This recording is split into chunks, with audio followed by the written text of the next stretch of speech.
country and for a better future. That is why it reverberated and amplified as it did to deliver the biggest electoral mandate in the history of Philippine democracy.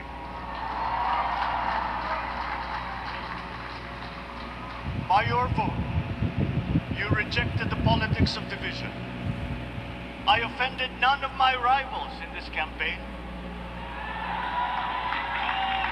I listened instead to what they were saying, and I saw little incompatibility with my own ideas about jobs, fair wages, personal safety, and national strength, and ending want in a land of plenty. I believe that if we but focus on the work at hand and the work that will come to hand, we will go very far under my watch. You believe that too. At pinakinggan ko ang tinig ninyo na ang sinisigaw ay pagkakaisa, pagkakaisa, pagkakaisa. We will go farther together than against each other, pushing forward, not pulling each other back, out of fear, out of a misplaced sense of weakness. But we are the furthest from weak. The Filipino diaspora flourishes even in the most inhospitable climes, where they are valued for their quality. The changes we seek will benefit all and will shortchange no one. I was not the instrument of change. You were that. You made it happen. I am now. You picked me to be your servant, to enable changes to benefit all. I fully understand the gravity of the responsibility that you've put on my shoulders. I do not take it lightly. I am here not to talk about the past. I am here to tell you about our future. A future of sufficiency, even plenty, of readily available ways and means to get done what needs doing. By you, by me. We do not look back, but ahead. Up the road that we must take to a place better than the one we lost in the pandemic. Gains made and lost, opportunities missed, well-laid plans superseded by the pandemic. Indeed, ours was the fastest growing economy in ASEAN by ways now outdated. We shall be again by radical change in the way the world must now work to recover what we have lost in that fire and move on from there. We face prospects of the spread of the war abroad, of which we are totally blameless. We seek friendship with all. But our countries like ours will bear the brunt of it. And if the great powers draw the wrong lessons from the ongoing tragedy in Ukraine, the same dark prospect of conflict will spread to our part of the world. Yet, there is more out there. Like going forward by new ways of doing that the pandemic forces to adopt. A stronger resilience, quicker adaptability. They are our best prevention. They are our best protection. Quiet reflection in a rough and tumble campaign of a breadth and intensity never experienced revealed some of them. Such as a willingness to listen despite the noise, the hesitation to quarrel over differences, and to never, ever give up hope of reconciliation. These gave me the peace to ponder deeper. There are hints of a road not taken that could get us out of here quicker, to something better, something less fragile. There is also what you, the people, did to cope, but this time empowered by new techniques and more resources. You got by, getting some of what you needed with a massive government help, and for this I thank my predecessor for the courage of his always hard decisions. But there is a way to put more means and choices in your hands. I trust the Filipino.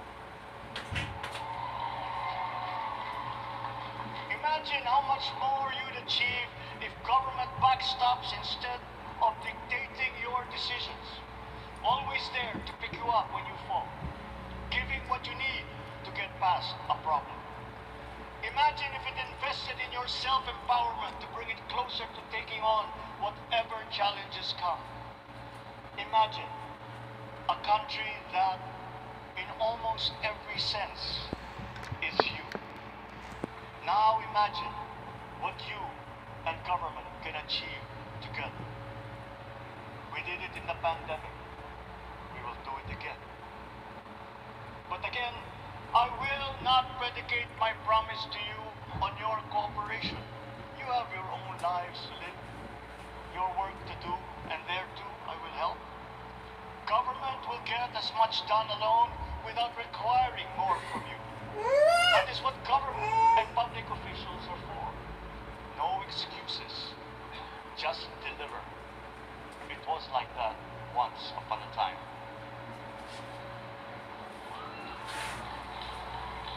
I did not talk much in this campaign. I did not bother to think of rebutting my rivals. Instead, I searched for promising approaches better than the usual solutions. I listened to you.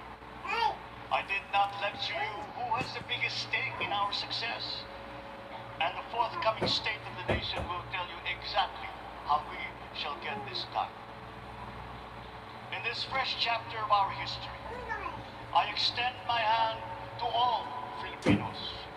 Come, let us put our shoulders to the wheel and give that wheel a faster turn to repair and to rebuild and to address challenges in new ways to provide what all Filipinos need to be all that we can. We are here to repair a house divided, to make it whole, and to stand strong again in the bayanihan way, expressive of our nature as Filipinos. We shall seek, not scorn dialogue. Listen respectfully to contrary views. Be open to suggestions coming from hard thinking and unsparing judgment. But always from us, Filipinos. We can trust no one else when it comes to what is best for us. Past history has often proven that. Solutions from outside divided us. None deepened our understanding. They were always at our expense. Never forget, we are Filipinos. One nation, one republic, indivisible.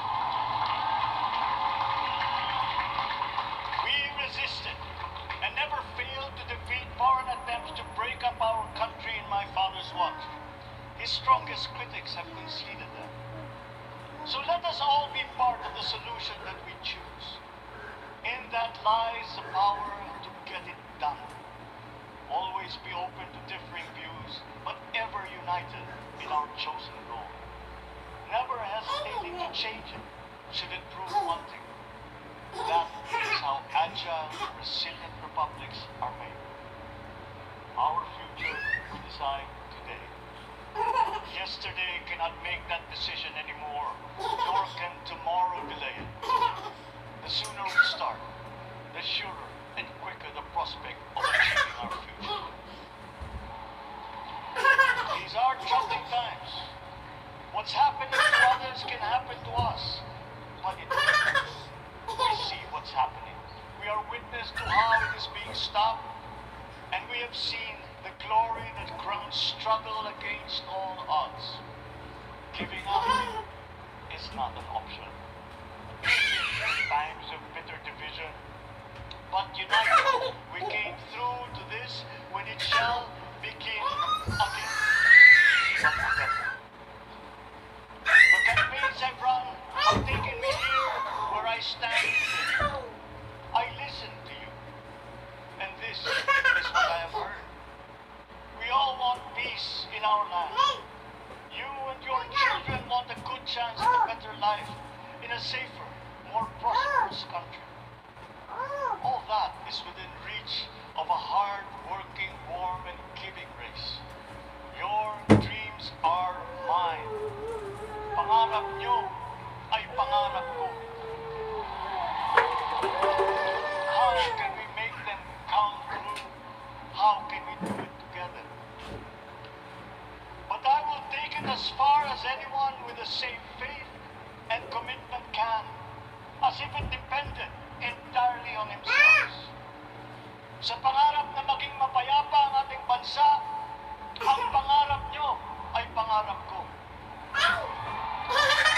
Sa pangarap na maging maunlad ang ating bansa, ang pangarap nyo ay pangarap ko. At sa pangarap na maging mas masinang ang kinabukasan natin at ng ating mga anak, ang pangarap nyo ay pangarap ko. We are presently drawing up a comprehensive, all-inclusive plan for economic transformation. We will build back better by doing things in the light of the experiences that we have had, both good and bad. It doesn't matter. No looking back in anger or nostalgia. In the road ahead, the immediate months will be rough, but I will walk that road with you. The pandemic ravaged bigger economies than ours. Virus is not the only thing to blame. What had been well built was torn down. We will build it back better. The road of agriculture cries for the urgent attention that its neglect and misdirection now demands. Food self-sufficiency has been the key promise of every administration. None but one delivered.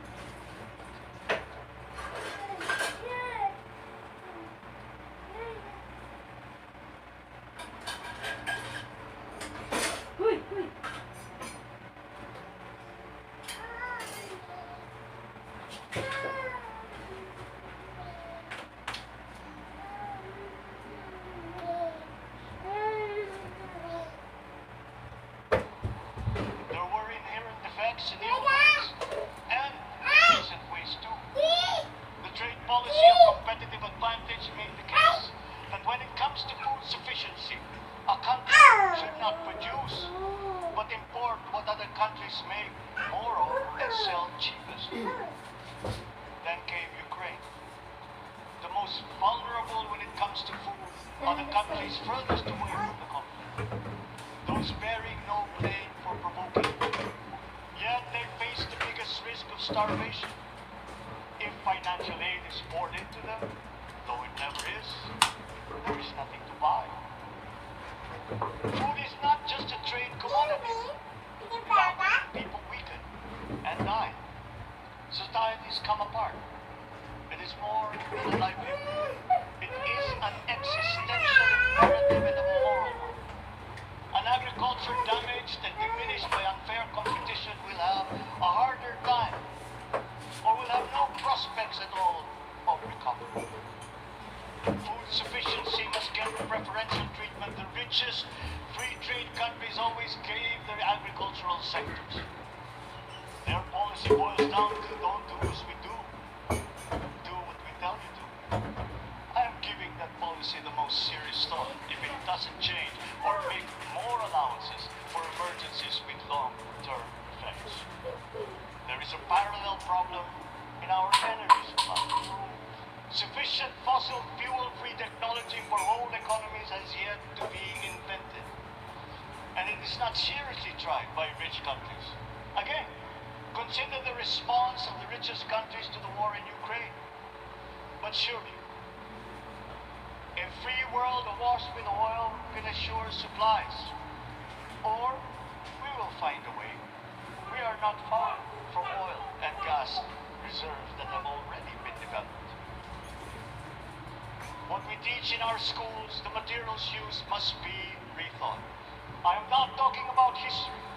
I am talking about the basics, the sciences, sharpening theoretical aptitude and imparting vocational skills, such as in the German example, alongside the national language, with equal emphasis and facility in a global language, which we had and lost. Let us give OFWs all the advantages we can for them to survive and to thrive. Our teachers from elementary up are heroes fighting ignorance with poor paper weapons. We are condemning the future of our race to menial occupations abroad. Then they are exploited by traffickers. Once we had an education system that prepared coming generations for more and better jobs. There is hope for a comeback. Vice President and soon-to-be Secretary of Education, Sara Duterte Carpio, will fit that mission to a T. We won't be caught unprepared, under-equipped, and understaffed to fight the next pandemic. To start with, we never got over the pandemic of poor, if any, free public health. The last major upgrade of a public health system, exemplified by the resources poured into PGH, predates the current shambles by 3 generations. Our nurses are the best in the world. They acquitted themselves with the highest distinction abroad, having suffered even the highest casualties. With the same exemplary dedication at home, they just got by. They are out there because we cannot pay them for the same risk and workload that we have back here. There will be changes starting tomorrow. I am confident because I have an omelet in my cabinet. There were shortcomings in the COVID response. We will fix them out in the open. No more secrets in public health. Remember, I speak from experience. I was among the first to get COVID. It was not a walk in the park. My father built more and better roads, produced more rice than all administrations before this. President Rodrigo Roa Duterte built more and better than all the administrations succeeding my father. Much has been built, and so well, that the economic dogma of dispersing industry to develop the least likely places has been upturned. Development was brought to them. Investors are now setting up industries along the promising routes built. And yet, the potential of this country is not exhausted. Following these giant steps, we will continue to build. I will complete on schedule the projects that have been started. I am not interested in taking credit. I want to build on success that's already happening. We will be presenting the public with a comprehensive infrastructure plan. 6 years could be just about enough time. No part of our country will be neglected. Progress will be made wherever there are Filipinos, so no investment is wasted. The recovery of Philippine tourism with its emphasis on accessing nature's beauty, I am sure will exceed expectations. And bigger is not always better, but there's something to be said for economies of scale. And yet the country invites investments in fast-rising industries with quick returns and inflicts irreparable damage for future generations. We have yet to see large-scale practical solutions to pollution, though some are beginning to emerge. But there are tried and proven new ways of mitigation. Blades have been turning over the sand dunes of Ilocos Norte, harnessing a power all around, but unseen, long before this day. I built them. The rich world talks a great deal, but does a lot less about it than those with much less, but who suffer more death and destruction from climate change and lack of adaptation. We will look to our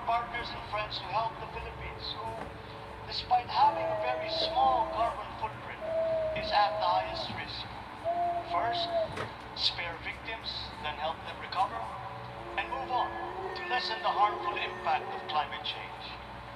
We too have our part to play. We are the third biggest plastics polluter in the world.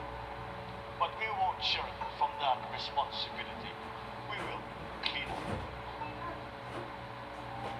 You will not be disappointed, so do not be afraid. With every difficult decision that I must make, I will keep foremost in my heart and in my mind the debt of gratitude I owe you for the honor and responsibility that you have conferred on me. Whatever is in a person to make changes for the better of others, I lay before you now in my commitment. I will try to spare you. You have your other responsibilities to carry. But I will not spare myself from shedding the last bead of sweat or giving the last ounce of courage and sacrifice. And if you ask me why I am so confident of the future, I will answer you simply that I have 110 million reasons to start with. Such is my faith in the Filipino.